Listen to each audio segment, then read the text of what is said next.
your team got guaranteed money, tell them call me. Whoop. Make me say, my. I done been around the world. Yeah, I was made for this. Player Performance with J.A. Cavalier. What's going on, everybody? Welcome to NFL Player Performance Sunday Live Edition. It is Week 6, Sunday, October 12, 2025. The Shark, the Gun, and Coach. We come to you live where we love to be. A Sunday in October. We got live football as we speak. If you guys are watching the game, turn down those announcers. Listen to us. We got 11 games to talk about. Guns, how you feeling this morning? Great. I had a pretty good college football Saturday. Actually, the week was really good. I think we made 4.8 units for the VIPs. And we watched Penn State have their funeral yesterday, so it was kind of fun. It was interesting, and Notre Dame doing their work. So, yeah, good Saturday. But we're only as good as our last bet. We're only as good as our last card, and Sundays are for the Sharps, and I'm ready to give you some NFL action. What? Good, Coach, you got the hat on. We got divisional football. We got a bunch of stuff going on. What's going on, brother? Yeah, coming off a good day yesterday. Last week wasn't the greatest, but we turned it around on Saturday. 6-2 yesterday. Cashed the old max bet. USC beating Michigan. My guy Ryan Brown too. I don't know if anybody watched Minnesota Purdue. Kind of an obscure game, but Purdue did end up losing. But Ryan had just a great touchdown on a run. It was pretty cool. Probably made Sports Center top 10 highlights. I don't know, but we're looking forward to a great day. As well as the Steelers looking ahead to a great day. Yeah, we got 3 different hats on here. We got 11 games. Big game to finish the show in about an hour. Stick with us, guys. If you're on the West Coast, get up, rise and shine, get your coffee. East Coast, guys, I see you as well. Gun said it. I'll say it again. Sundays are for the Sharps. Let's get into the card. First game of the card, we're going right back to where we started last week's show. Lucas Oil Stadium. Basically the same game. You get the Colts laying about a touchdown to an out-of-division opponent. Looks like a blowout. Biggest narrative in this game, these are the 2 old coordinators from the previous Super Bowl run with the Eagles. Gannon at Steichen. Kyler Murray lost last week to the Titans. Take a seat on the bench, son. It's Jacoby Brissett. That will probably lead us to the best prop in this game. Looking at the rush game, Guns, any thoughts? Yeah, I mean, you have Arizona just letting us down last week. What an absolute collapse in the fourth quarter. 3-game losing streak for them coming into this one. And then you have Indianapolis that came up pure domination against the Raiders, 40-6. Second time India's played an NFC opponent. Last one was against the Rams. Did lose that game. It was on the road 27-20, but they were 3.5-point road dogs in the situation. Heavy favorite here. Sitting at -9.5, and it did get steamed up. So this is the biggest line India's had all season, but they are absolutely exceptional as a home favorite on a 5-1 ATS run in those situations. But Arizona's not bad as a dog on the road. 6-1 ATS run there, 5-1 ATS versus non-conference opponents. So it's kind of perplexing to figure out what do you do with the side, what do you do with the total. I just got to skip this game altogether because I think for both teams in this situation, you have Arizona that's on a bounce back. They could cover this one. It could be one possession game, or you could just see Indianapolis do what Indianapolis has been doing and dominate by double digits. So I just decided to pass on this game. Yeah, I wouldn't disagree. Coach and I were on here last Sunday basically saying it's kind of a pass, maybe an over. The game actually almost pushed and went under by a hook, 40-6. This Indy team is very capable. A couple guys in the chat, our guy David and others are saying this feels like a trap. I mean, Jacoby Brissett is in a bunch of these commercials for the backup quarterback doing like lifestyle chores for people in their lawn and stuff. The guy is your ultimate backup quarterback. I believe it's like his 9th team. He is kind of a cover quarterback situationally. I could see him keeping it close. I agree. It's definitely a trap in some context. Coach, little psychology here. Is this a letdown for the Colts? I don't. You mentioned Brissett. One thing he's good at, losing. So, he, as a starter, 19-34. So I'm not going to trust him. This could be a game much like last week, where, Indy puts up a bunch of points. And don't forget the Colts defense, like they're top 3 scoring defense. So they could very, very easily, hold Arizona, especially after the shit show that they had last week. They could hold Arizona to a score or less. Interesting, thing I came across, and this take this for what it's worth, but two teams that play in a dome stadium, right? When they meet since 2020, the under is 87 and 72. Since the beginning of the 2024 season, two dome teams playing each other 27 and 11 to the under. So I don't know if that, relates in any way, but this total did open at 47.5, steamed down a little bit to 46.5. Maybe you jump on the under because Arizona isn't going to score all that much against a pretty good Colts defense. If you like that, great. If not, then Indy's maybe a team that you might take in a teaser situation.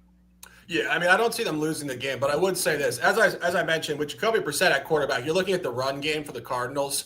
This also was a situation last week. We saw Michael Carter and this kid, DeMercado, drop the ball at the end zone. Needless to say, it looked like Jonathan Gannon was about to, fight the guy on the sidelines. Totally different conversation, but I don't think he's going to be getting the ball a lot today on the road. I think this kid, Michael Carter, is going to have a nice game. The Colts have been open for business in the run game against the top look in the game. Absolutely. Look at Michael Carter in the rush yards, props, and keeping it moving. Next game on the card, 1 o'clock in North Miami. It is Miami Gardens, Hard Rock Stadium. Dolphins hosting the Chargers. This is a great spot, in my opinion. One of the top spots. This will be our top free play for the card. I have this hat on backwards. We'll put it on forwards. Turn the hell up, Chargers. 2 straight losses. Dolphins are out the door. Guns, you're nodding. I believe you align. Absolute alignment on that one. You have the Chargers that are coming off back-to-back losses. They're hungry for blood here, and you're going against a Miami team that, they're 1-4 straight up on the year, and I still can't – I don't know why they still try to keep Josh McDaniels around. One of the worst rush defenses in the league, by the way, with Miami Dolphins. They give 5.6 yards per carry to their opponents. So looking at the prop market, the running backs for the LA Chargers today, knowing that Marion Hampton is out, those are going to be key on this one. You even want to throw Kamani Vidal, who is a legend for Troy back in the day. But you have this Charger team, they can run the ball. That's what they want to do. Harbaugh loves to do it. 4.9 yards per carry this season. They actually put up 11.7 versus the Giants, but they didn't really have a lot of carries in that game. 5.7 yards per carry versus Washington in their previous game. Of course, the Chargers have struggled versus non-conference opponents. However, against the AFC, done pretty well. 3-0 straight up, 2-0-1 ATS. They're also 11-4 in 1 ATS versus conference opponents dating back to 2024. So they do well in conference. They tend to struggle a little bit outside the conference. Also, Miami 4-9 ATS, last 13 versus non-divisional opponents. So, yeah, this is the Charger spot all day long. Bounce back city in Miami. Give me Chargers -3.5 as the play. Yeah, without question. I mean, you said Josh McDaniels. I think you meant Mike McDaniels. Yeah, whatever. McDaniels. We'll give Josh a little more respect. We like our guy Josh. Yeah, I love Josh McDaniels. I love him. I mean, I got Patriots on my mind, apparently. Mike McDaniel, as I've said week after week, he has clearly lost this group. This team is not scoring the ball. They're not moving the ball. They're getting dominated in yards in every game. And, it was crazy when I was looking at this yesterday. It's just crazy how quickly things can change in pro football. This was a Miami team 2 years ago that scored 70 points at home against Denver. All of a sudden, Denver's over in Europe looking like a world beater, and Miami can't do anything. That was actually a modern era record for points in a game less than 2 years ago. Like craziness, Coach, how quickly this can change. Absolutely. What really changed is they forgot how to play defense. So Vic Fangio left, and now he's with the Eagles. They don't play defense anymore in Miami. I mean, they're awful. So one of the big stats that, you probably should look at, third downs. Like, how good are you on third down? If you convert third downs on offense, you extend drives. If you give up third downs, then you allow the opponent to extend drives.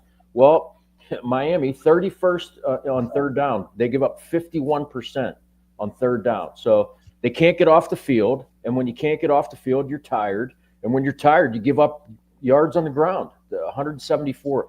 And you might not think 174 yards is all that much, but in a pro game where it's a passing game, like anything over 140, like that's a ton of rushing yards. So as you mentioned, there's some rushing props out there. Take a look at those. I actually like Herbert in the running game, whether he scrambles or whether it's a designed QB run. His rushing yards totals 21.5. Miami's given up I think they gave up 80 yards to Justin Fields. Drake May went over his rushing prop. Daniel Jones went over his against them. So take a look at Justin Herbert. But the prop I like best simply is the Chargers team total. It's 23.5. I mean, they're going to score 24. They might score 30. They might score 40. Who knows? Miami's defense is just terrible. Yeah, and just talking about this run game, we're not going to go through every game as we start to get into an anthology of information in Week 6. But to even go back to last week, road game for the Dolphins, Rico Dowdle, 206 yards and only 23 carries. In the previous week, you mentioned Justin Fields, running back one, Breece Hall, 81 yards on only 14 carries. This is Mike McDaniel. He's out the door. The owner, Stephen Ross, has been talking about a move. The team is gone. Tyreek Hill is hurt. There's nothing there. Final point on this, and this kid, Hassan Haskins, who's the starting running back, he went to Michigan.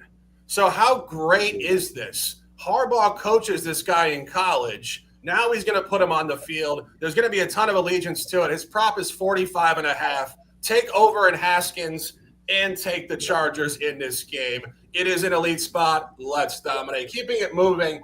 Next game on the card, out-of-division football here in New Orleans. Patriots Saints, 1 o'clock at the Superdome.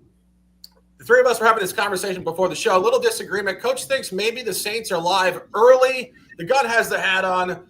I also have a hat next to me. I think the Pats will get it done. But, Coach, talk to us about the first half.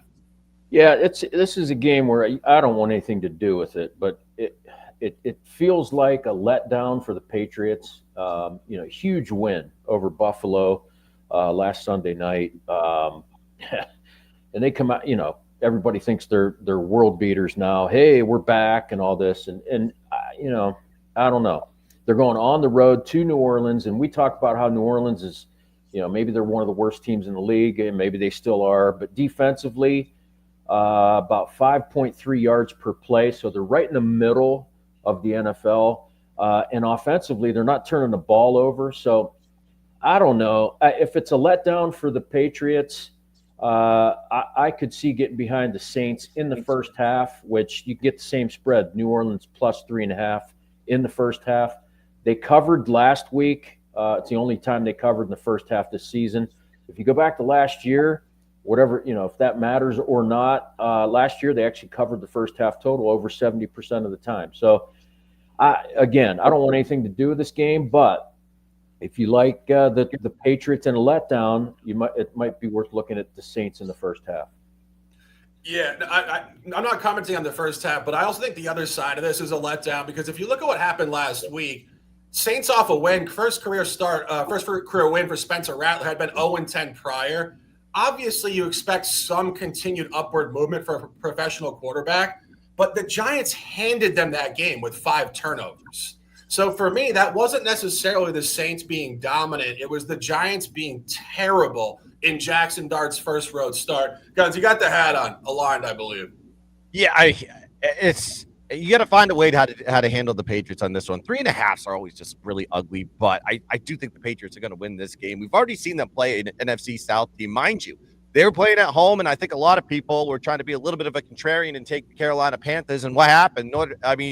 New England just absolutely blew the doors off of them, beat them in special teams, offense, defense. It was a cross, just absolute beatdown. And we may be seeing the same thing here. And everybody says, well, it's a letdown spot. You just won against Buffalo. Hey, the New Orleans Saints are coming off their first win against the Giants. And really, they shouldn't have won that game. It was the 5 turnovers that really got them the W. But I thought the Patriots really looked fundamentally sound last week against Buffalo with the lights their brightest. And also, I think that Drake May finally realized Stephon Diggs is on the field, and you can throw to him anywhere on the field, and he'll catch it. So maybe there's going to be some dynamics there that we're going to see today here with Stephon Diggs and Drake May. I just think this team is going to get some momentum and start getting hot right now. And going into New Orleans, they've only been a road favorite 3 times in the last 2 years. When you just see an anomaly like this, seeing them as a road favorite, just take it. I think it's going to be New England pass, or we figure out how to do a money line parlay with the Patriots, maybe put it with the Steelers. Steelers very good at home versus the Browns. We'll talk about that game in a second, but I think there is a way to use this game, but it's only New England for me. I'm not going to be taking the Saints. Yeah, and just a point on that game at home against Carolina. In terms of the line structure, it was graded very similarly. The Pats were only laying 4.5 points at home. So you say maybe 3 points in a home-to-road environment if we're going to weight the opponent similarly. That would make them -1.5 here. They actually opened at 3.5.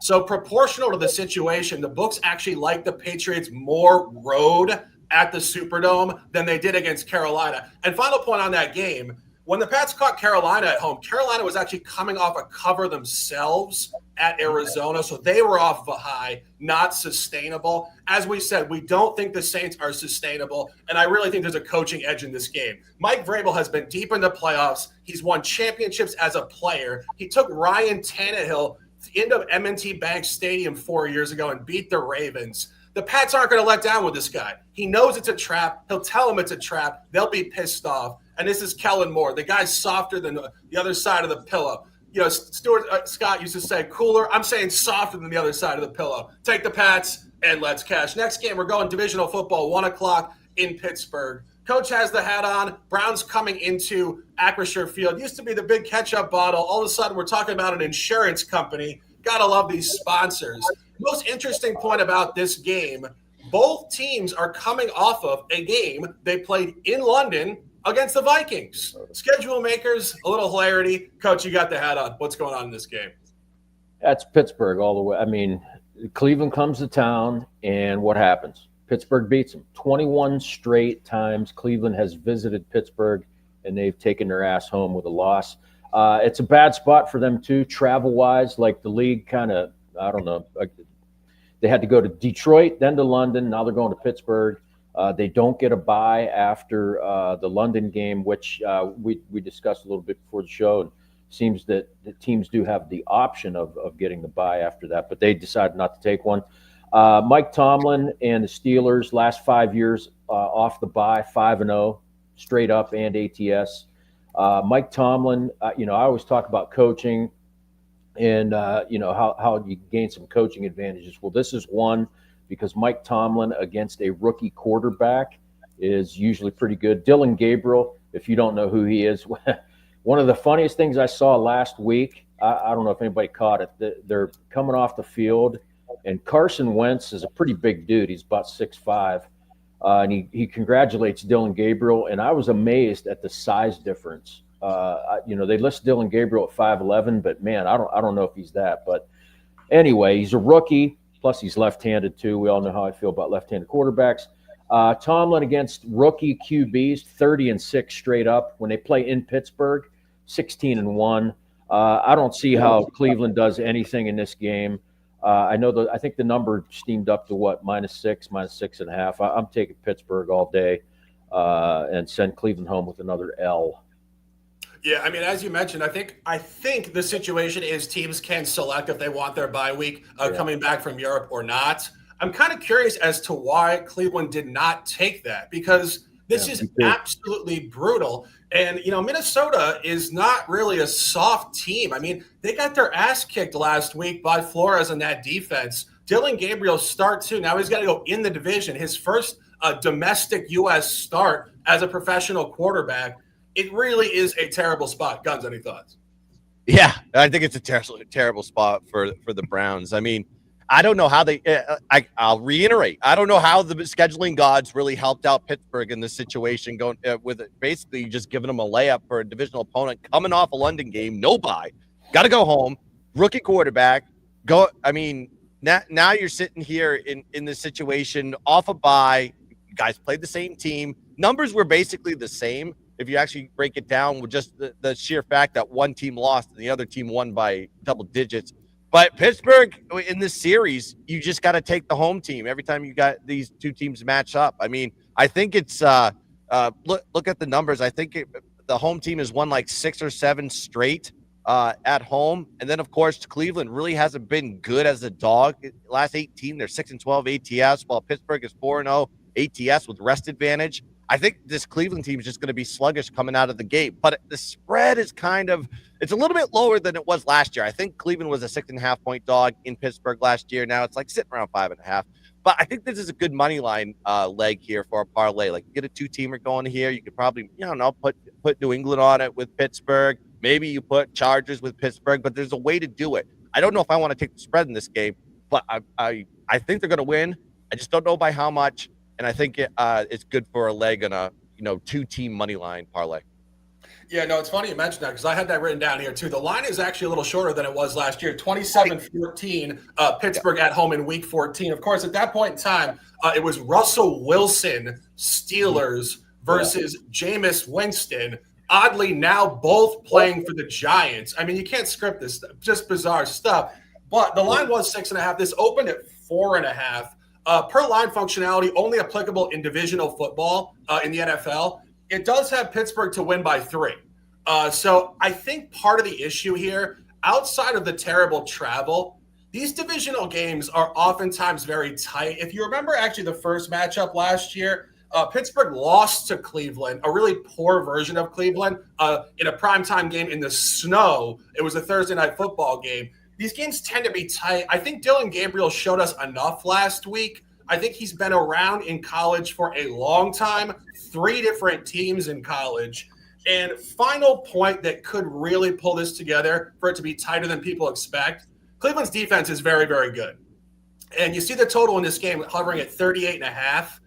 The Steelers this year have actually gotten very fortunate to score a lot of points with a +7 turnover differential. They haven't really moved the ball very effectively. And I think this Cleveland defense will travel well here. I think the under is the best look in this game. And as Gunn said, be careful. I don't know if margin is coming in this game. Pittsburgh will win. Not sure if it's going to come by more than 3 or 4 points. A lot of conversation. I like the under, and we'll keep it moving. Next game on the card, more 1 o'clock football here in Carolina. Cowboys traveling on the road, second consecutive road game off a blowout win at the New York Jets last week. Carolina off yet another impressive performance. Clearly upward movement continuing for Bryce Young and Dave Canales. Issue here, I think this is a class difference yet again. We sat here last weekend and I said, short line, -3 at the Jets, take Dallas. I think Dallas gets them again. Coach, any thoughts? Yeah, I mean, this game, you're going to see points, I think. Both Dallas can score. We know that, right? They're scoring over 30 points a game. On the other end, they're giving up right around 30, 31 a game. So Bryce Young not doing all that bad the last few weeks. I believe 7 of their last 9 games have gone over the total. Same for Dallas. They're going to trend over as long as they keep scoring and giving up points. But what's interesting is these two teams have played each of the last 2 years. Last year the total was set at 42. The year before it was 43.5.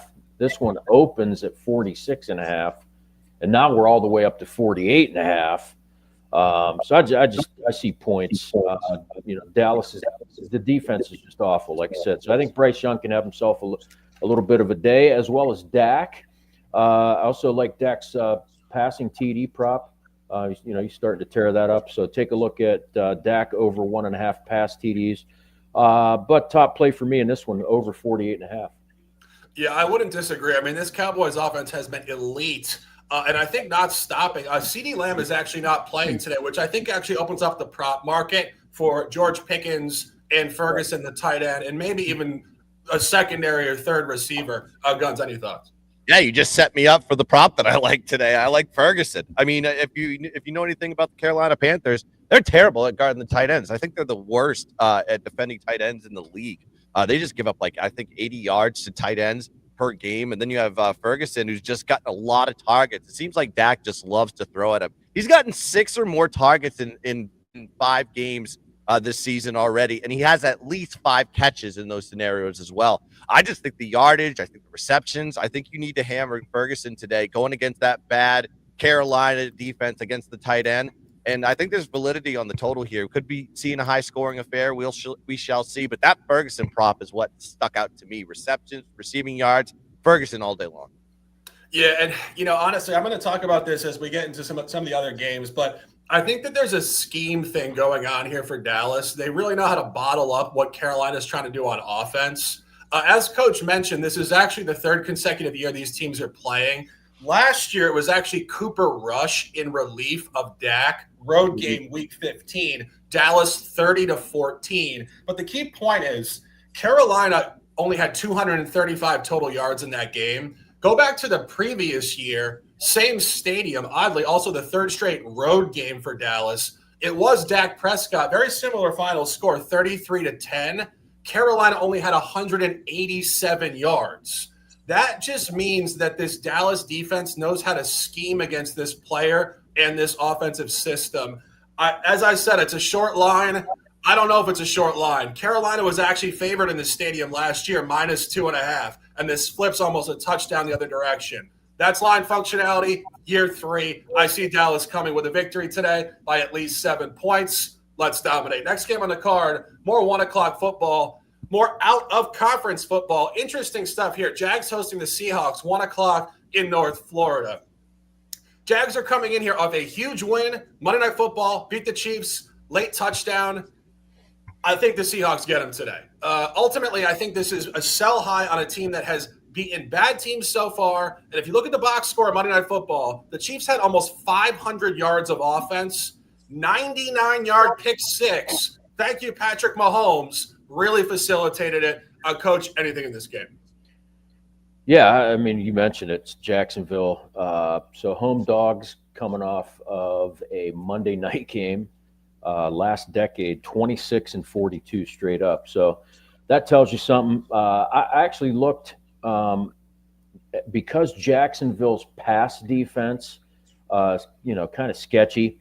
We talked about it last week. I liked Mahomes' passing yards total over. I looked at Sam Darnold's passing yards total early in the week. It was 227.5. I actually got that, and it's now 242.5. So, that tells you something. And this tells you something, too. Brock Purdy threw for 309 against Jacksonville. Mahomes had, 318, I believe, last week. So, I mean, if you like Darnold's passing yards prop, great.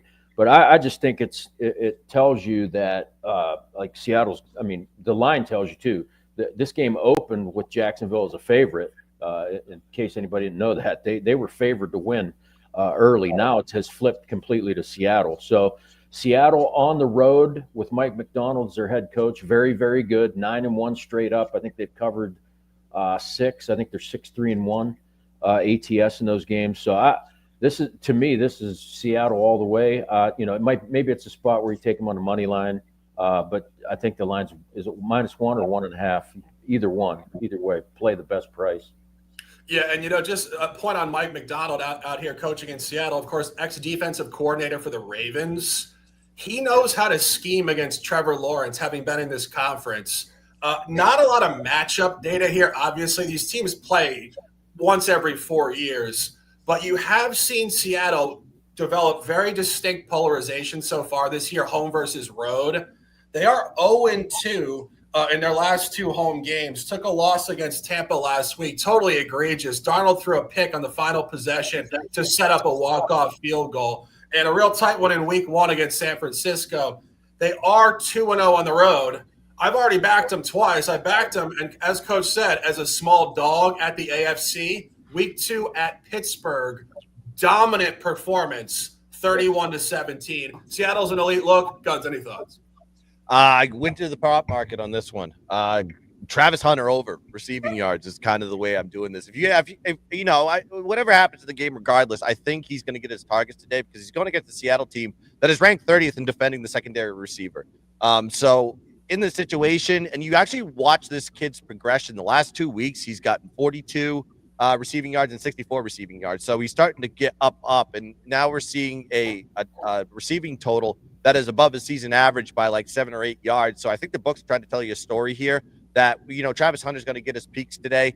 Maybe they're going to, focus in on the primary receiver a little bit. So he's going to get a lot of one-on-one looks, and Travis Hunter's just playing well right now, last 2 weeks. So I think I'm just going to keep riding that one to the over. So over 40.5 receiving yards is the prop that I like in that game. Yeah, I wouldn't disagree. Obviously, a big-time player here coming in year one. But final point on this, we're talking about schedule spots, and this early window in this season is really centering on who's coming and going to London. The Jags go to London after this game to play the Rams next week, and you're coming off of a short week and a huge win. The Jags have been notoriously awful in recent history, the home game before they go to London. And it really is that. It's a massive look ahead, more so for Jacksonville than any other team in the league. Going back over a decade, the NFL branded the Jags as basically London's team. So they have a huge expectation overseas. It's a trap. It's a look ahead. It's an awful spot. Take Seattle and let's cash. Final game at 1 o'clock. Speaking of going to London, Rams have a little pit stop here in Baltimore before going to London to play the Jags next week. You would say that's a fade spot for the Rams. I don't think so. The Ravens are injured at the highest level you will ever see. They are getting a couple defensive starters back today, I believe.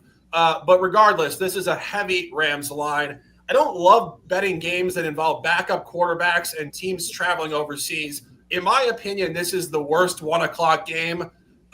Guns, do you have anything in this game? Maybe this is a good one for a teaser. I think it's -7 right now. Maybe you can get, or maybe even just put it on a money line parlay. Take the Rams, of course. I'm not going to be taking the Ravens right now. Ravens are lost, and they're just absolutely banged up.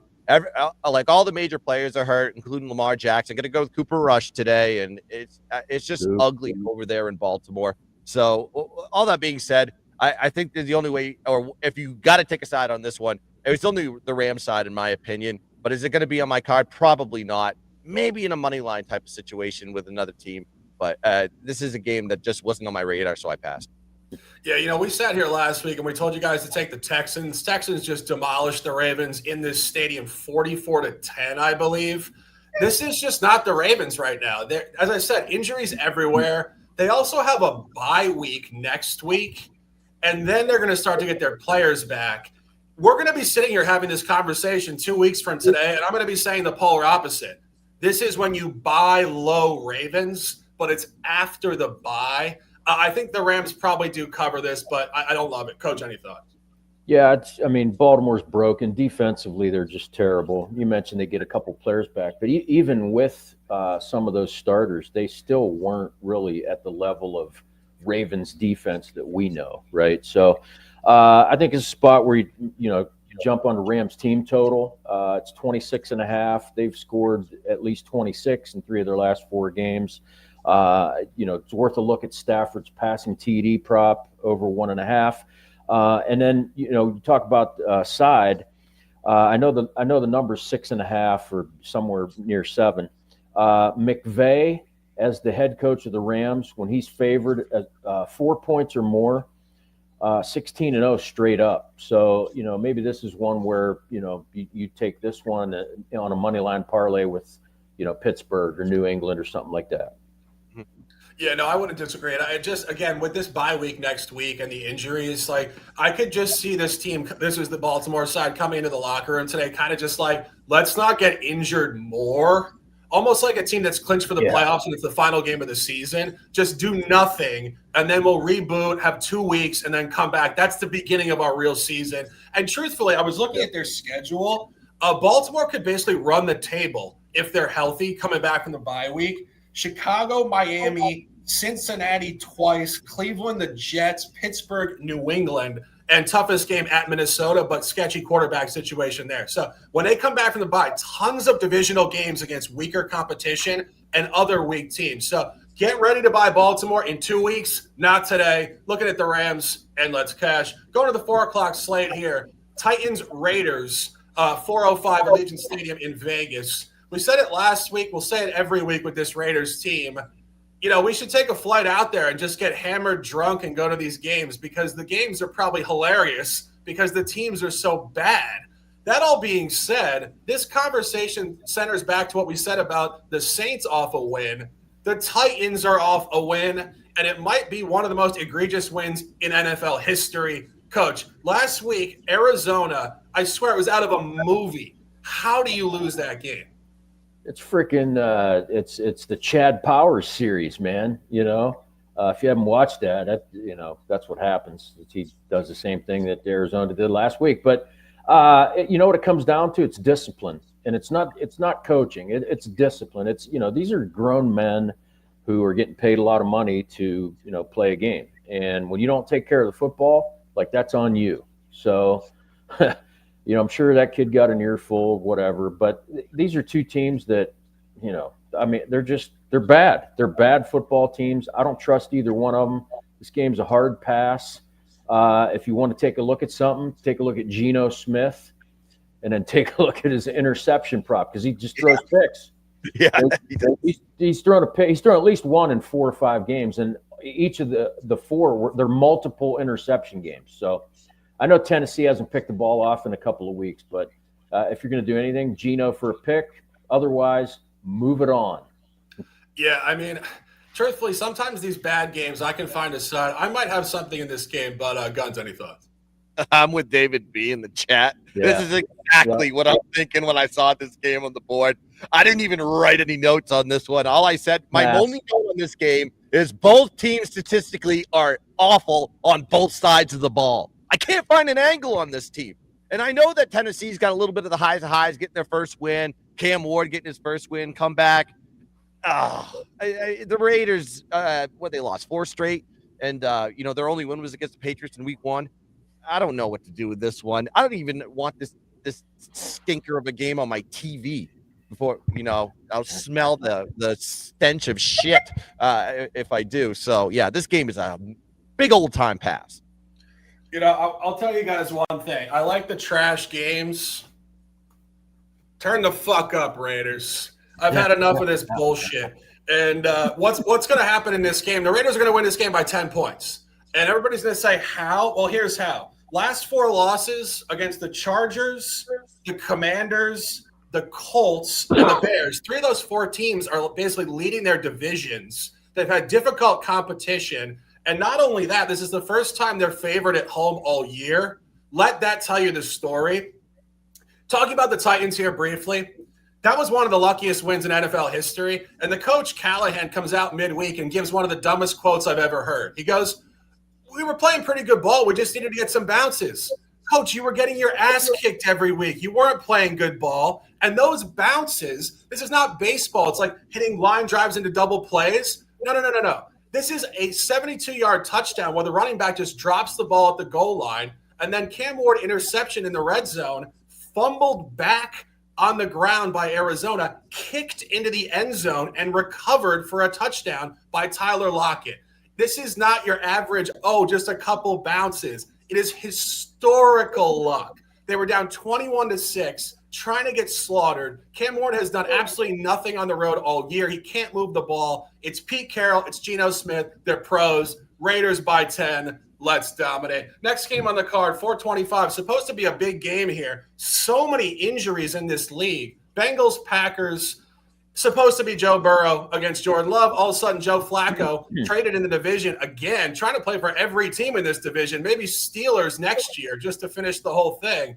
This is a blowout line. This is your classic 2-touchdown spread where the books are telling you low-scoring game, road team won't score, Green Bay will blow this team out. I don't love the game. Guns, this is another shitbox game, but I think you do align with that idea. Low total, high spread means blowout, and the bad team doesn't score any points. Yeah, but I was talking about it during the show. The one thing that I noticed is Chase Brown's prop is crazy high today. Over rush receiving, he only averages 51.3 rush receiving yards per game, but this one's set 20 yards higher than his season average. I know this is probably predicated on the fact that Joey Flacco is going to be stepping in there, learning the offense, probably going to be check down city, probably a lot of handoffs in this game. So it has some validity that we could take the Chase Brown prop in this one. If you want to go take his rush prop, you can get at 45.5, which is above his season average. Or you could do the 71.5 on the rush receiving, chop around, maybe you can find a better line. But I think maybe Chase Brown, at least the books are kind of projecting he's going to have a big day. As far as the spread and the total, I just passed on it completely. It's a huge spread. You have you have a new quarterback for Cincinnati. Cincinnati's just looked awful week to week. Green Bay probably going to have a stellar performance today, win by double digits. But am I going to play that? Absolutely not. But I think that Chase Brown is enticing to me, and I may be jumping on that one today. Yeah, it's a very similar conversation to what we said about Michael Carter on the Cardinals. Backup quarterback Brissett, same thing here. This is even more egregious. This is Flacco again, game one, just out of nowhere. I mean, talk about a panic acquisition. I mean, give Browning maybe a chance. I don't know. I just didn't like the move. Coach, any thoughts? Yes, these games with double-digit spreads are just, I mean, they're hard. Laying 13 and a half in an NFL game, like we always say, any given Sunday, right? So I found, the obscure stat, of course. Cincinnati has lost 3 straight games by 13 or more points. This has only happened 8 times in the last 20 years. So, that tells you something right there. But those 8 teams in their next game, 6 of them covered. I'm sure I don't know what the spreads are, but, keep that in mind when you're thinking, huge blowout. Okay. And it very well may be, because Green Bay is definitely the better team here. Here's another one. Green Bay, they haven't played in 13, 14 days? Like, it's been a while since they've played. So they have a humongous rest advantage going up against a team that's lost 3 straight games. And not only lost 3 straight, but got their ass handed to them in 3 straight. So if you find teams in similar situations where they've had a huge, amount of time off, and then going up against a team on a 3-game losing streak, again, hasn't happened a lot. But since 2023, 10 times, a team like Green Bay, with that advantage, 2-8 against the spread. So that, to me, that's kind of like, well, gee, I don't know if I can trust Green Bay. So what do you do? Well, a couple of things you can look at. One is, what about the first half spread? Can Green Bay get out and jump all over Flacco, and maybe they're ahead at the end of the first half? Well, that number's 7.5. I don't like that either. And just to mention Joe Flacco too, and we talk about learning offenses. Learning an NFL offense for a veteran quarterback isn't. I mean, it's hard, but it's not all that difficult because everybody runs the same shit. So they just might call it something else, right? So he's got to get used to some different lingo, but they're going to run a lot of the same concepts. So that said, what you can come back to is if you like Green Bay, maybe you like Green Bay's team total since Cincinnati's given up so many points. Last 3 games, 37, 28, and 48. They give up, 30 a game. So Green Bay's team total is 28.5. I kind of like that. If you like the team total, then somebody in the chat mentioned, Coach, kicker props. This might be a game with, where you get behind Brandon McManus. Because Green Bay is going to score some points on this awful defense. So Brandon McManus over 1.5 field goals. I think that's the better price. But you could also look at Brandon McManus over 7.5 kicking points. And then the other one for me, I kind of like this one best. Josh Jacobs, anytime touchdown is usually a pretty good pick.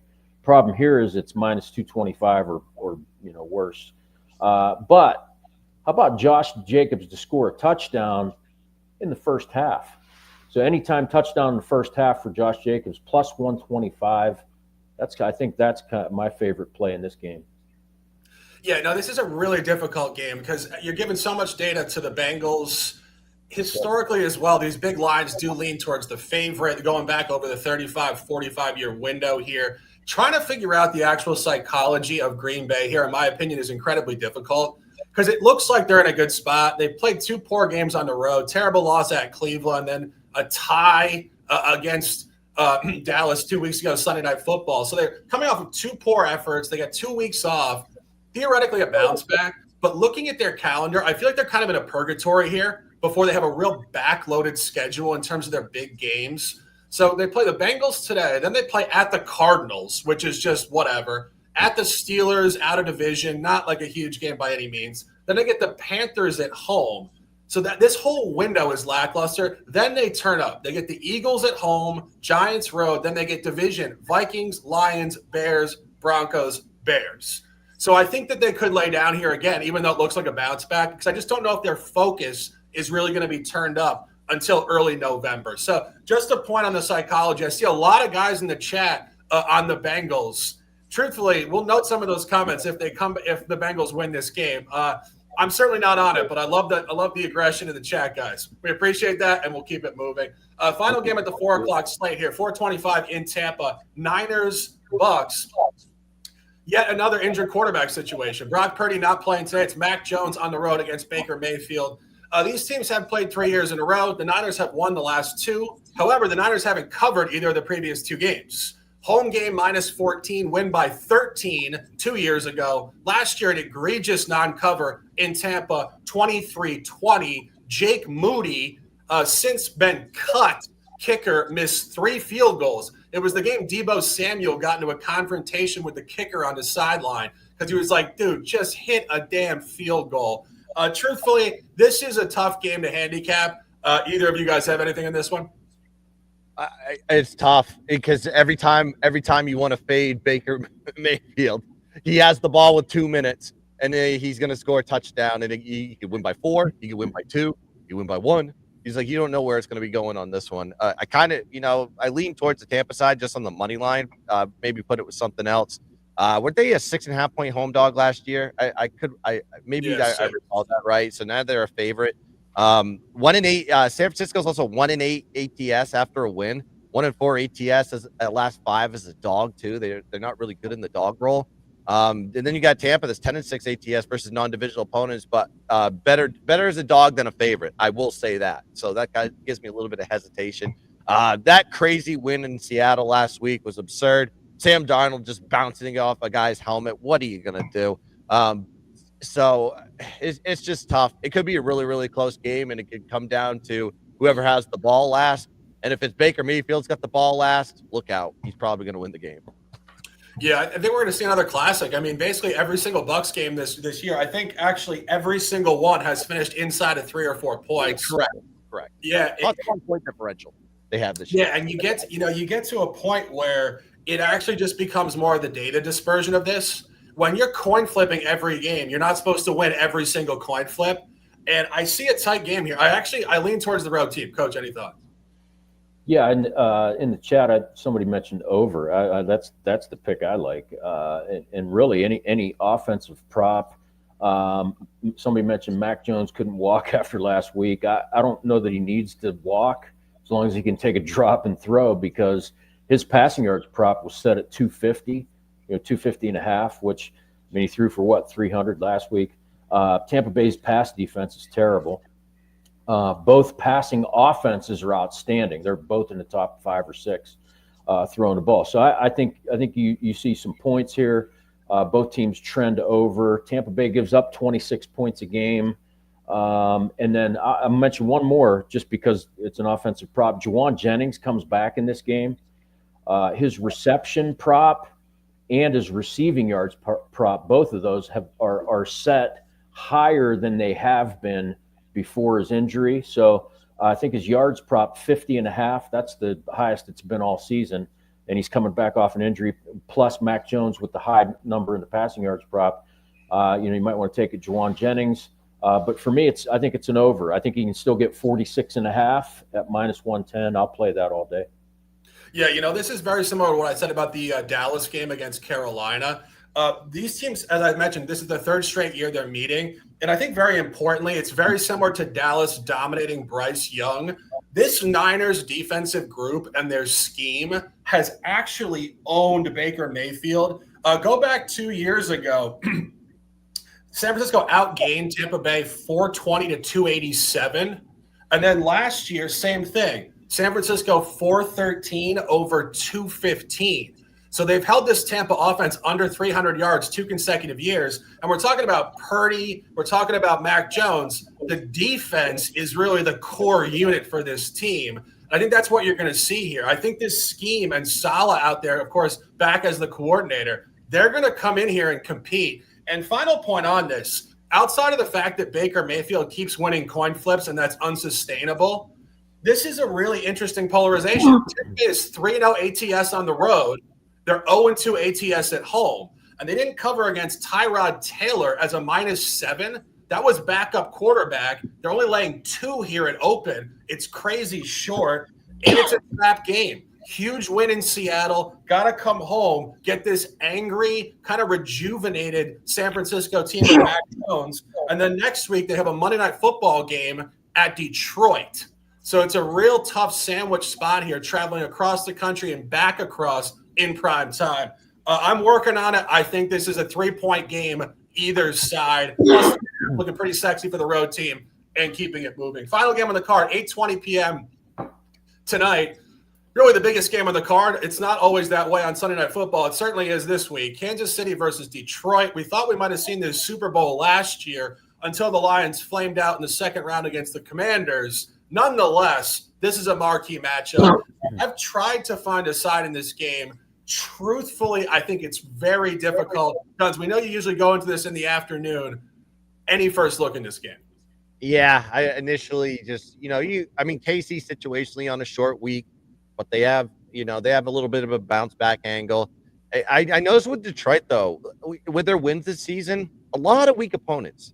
They haven't really gone out there and beaten like one of the the big dogs out there. And I'm not saying that like Casey's necessarily the big dog, but as far as like competition is concerned, I think this matchup here in Arrowhead is going to be a lot tougher than the ones from their previous wins this season. So I'm going to find angles on this one. I got to go dive into the prop market, kind of figure things out a little bit, but I may get to the KC side, or I'm not going to get it at all. I don't know if even though, Campbell's been very good as the dog, numbers look good in those situations. I just think it's kind of weird that, I think from a stock market standpoint, you would think Detroit would be the better team here going against Kansas City, but they're not. So very interesting line, leaning towards the Kansas City side, but we'll see if I get there later today. Yeah, as I said, it's a tough game. You don't really want to fade the Chiefs at this point in the season because I think they have found some urgency. I do think when you look at that loss, as we mentioned on Monday Night Football at Jacksonville, they dominated the game. They just got completely outliered by a 99-yard pick six and a couple other plays. Detroit does have at least one impressive win this year. They did beat Baltimore on the road, also in a primetime game, 38-30. That was before Baltimore was like totally gutted. Honestly, I haven't gotten anywhere with this. I would like a side. It's just a tough game, really is. Coach, any thoughts? Yeah, I kind of mimic what you guys are talking about. It's hard to find a side here. You can look on both sides. Dan Campbell, Jared Goff, 12-2 straight up in primetime games. Goff only 4-8 as a primetime underdog. The 2 losses that I mentioned with Campbell and Goff, the 2 losses came when they were underdogs. They're very good as a favorite. On the other end, Mahomes, prime time, 19-6 since 2022. And this is kind of it's a bounce back spot. They blew a game last week, and this is an opportunity for them to bounce back. They're at home. I don't know if I'm getting there yet, but I'm leaning towards Kansas City. I think this is a game where you might want to live bet the second half. Second half total right now is 26.5. This is a game. Right now, I'm leaning towards the under. If you remember, they played the season opening game 2 years ago, and the total was 52.5, which I think that's where it's at right now. The game ended up a tight one. I think it was 21-20. The Lions won that one. So similar situation where, the total, I think it opened at 48.5. Now we're up to 52.5 again. I want to see what happens in the first half and then take a look at that second half total. Kansas City notoriously has held teams to under their total in the second half. They've played very good defense second half. I think the second half under in KC games, last week obviously it went over, but the second half under in Kansas City games has cashed like 75% over the last 2 years. And the Chiefs they're number 2 in defensive DVOA, even though they gave up points last week. Lions also very good defensively. So I'm leaning under, so far. But like I said, I think I might want to live bet the second half. Yeah, no, I wouldn't disagree. As we said, oftentimes these Sunday Night Football games really give good access. This is a great game. Something Guns and I have talked about for 5 years is really, truthfully, sometimes the great games are the hardest ones to bet. Both teams play right to their average. They're so professional. There's really no discrepancy on either side of the line. It's kind of like the Super Bowl. You see a -3. It's like, oh, sure enough, it was a field goal game. You just have no access. Coach making some good points on the under. I think, obviously, the Lions have been an over team for a few weeks now. They're due to come down a bit off these huge, bloated totals. I'm working on it. I haven't gotten anywhere yet. I do think the under is a sharp look from the coach. 55 minutes, and we got best bets. Yes, sir, we do. Let's go.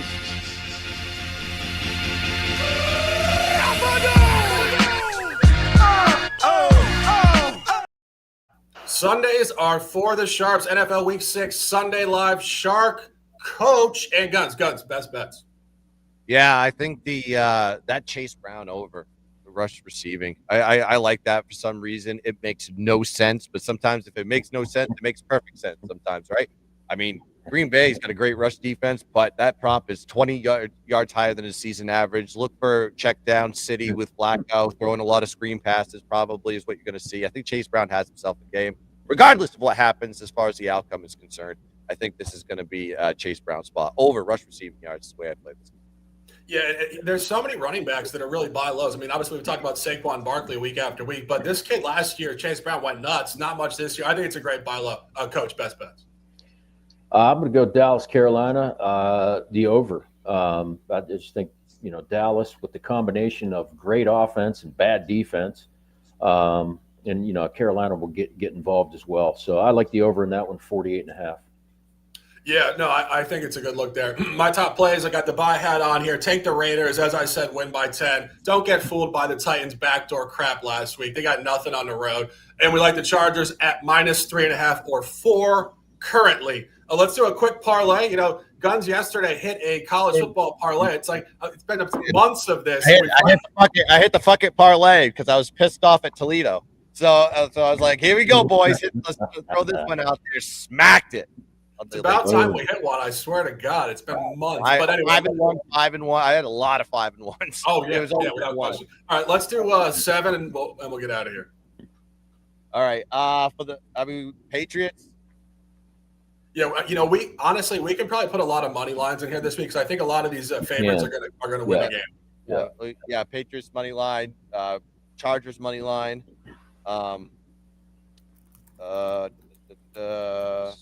Steelers money line. Steelers money line. Yeah. Might want to do Colts money line. Pats money line. Yep. Chargers money line. Pittsburgh money line. What was the next one? Indy money line. Indy. Okay, that's 4. We'll go Raiders money line. Great. Cowboys money line. That's 1, 2, 3, 4, 5, 6. Want to do the Rams? Yeah, Rams. There you go. And that's 7. We'll keep it simple for you guys. Money line parlay.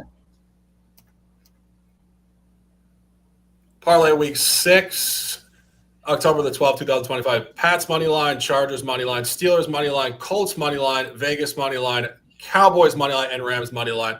And some of our sharp contrarian guys, Tommy and Jabaka, saying be careful. I will say this: if you guys watched us, for 5 years now, and of course, Coach, year 1 with us, we will tell you when the dogs are going to win.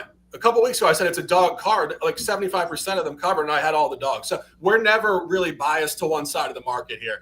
This definitely just feels like a lot of buy lows and sell highs on today's card. So there's your 7-leg parlay. Guns, give them some words. We'll throw it to Coach, and I'll close them out. Yeah, you can get it plus 739 on FanDuel right now. So it's like a 7-1.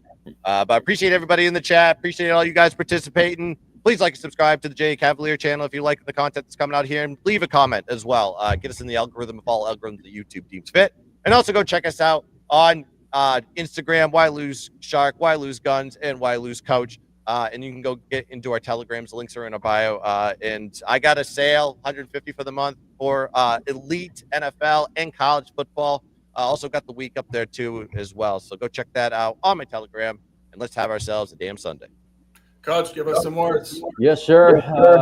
You guys mentioned in the chat, about the parlay. Yeah, it comes back to just bet with your head. Maybe you like the parlay, maybe you don't. Maybe you want to throw one of them out, two of them out, whatever. Right? Just bet responsibly. I will mention this max bet. I do have available for today, as I do for all the NFL days.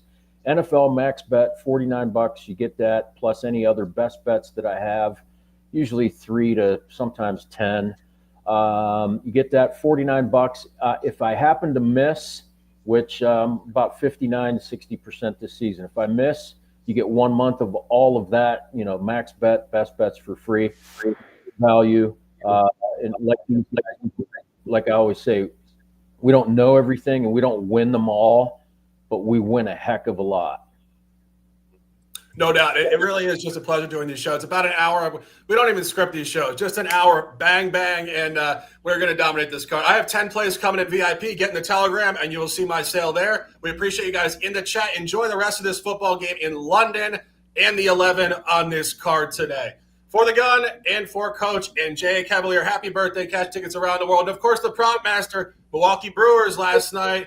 Big-time victory. I am the Shark. Have a great day. Cash your tickets. Bet responsibly. Stay fast, stay strong, stay disciplined, and let's dominate. Cut my life into pieces. This is my last resort. Suffocation